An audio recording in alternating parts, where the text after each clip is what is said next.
Today's top stories from Reuters Breakingviews: why Eurobonds may look like a panacea, but investors should be wary about what they're buying into. And even in an age of austerity, how Britain's monarchy fest shows the power of sentiment, at least according to Robert Cole, who joins me now. I take it you were down by the river. I was, yeah, okay, with the kids. Okay, I bet they loved it. They were drenched. I bet they were.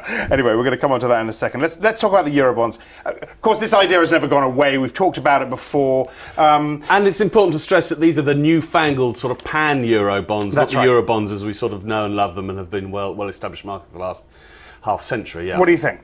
Well, I just think there is it's a very simple point, really, taken from an investment perspective, that the way the Eurobond debate seems to be going, it seems to be all in the sort of policy-making, political sphere.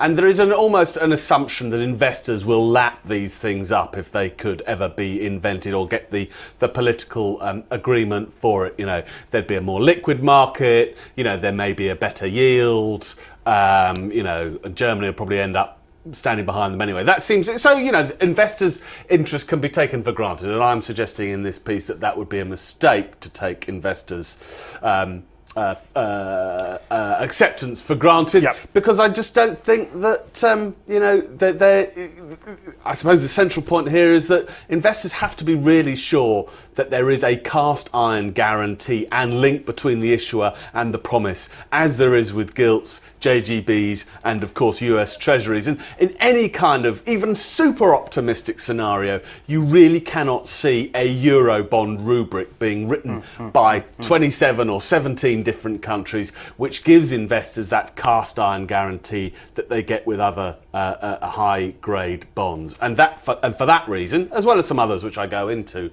I think that Eurobonds, you know, are no panacea, or indeed perhaps a poisoned panacea. Okay, all right. You can see that story on the Breakingviews website. All right, let's talk about the this monarchy fest. You were down by the river. Yeah. In the rain. Yeah. With the kids. Yeah. Watching pretty unimpressive boats go by, and the kids liked it. They wouldn't let me go home. You know, they wanted to be there.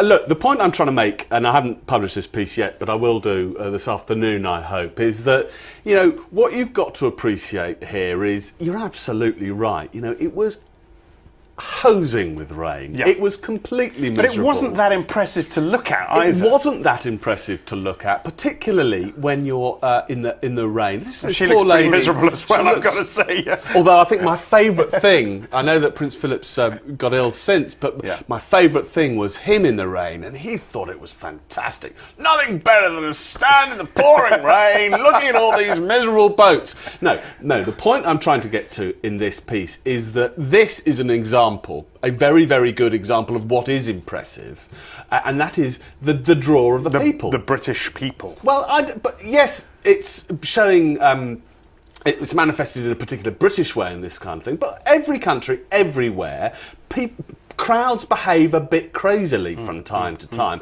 Now, there's no harm in this, and people are enjoying it, and actually it's free, so why not sort of why not behave in those kind of ways? But I suppose the central point is do not underestimate the power of sentiment. And if you want any sort of public policy initiatives to go through, of course, you must embrace that kind of slightly mad kind of stuff. I think it's important to note that, you know, you don't want the madness of the crowds to take over, because that way demagoguery lies.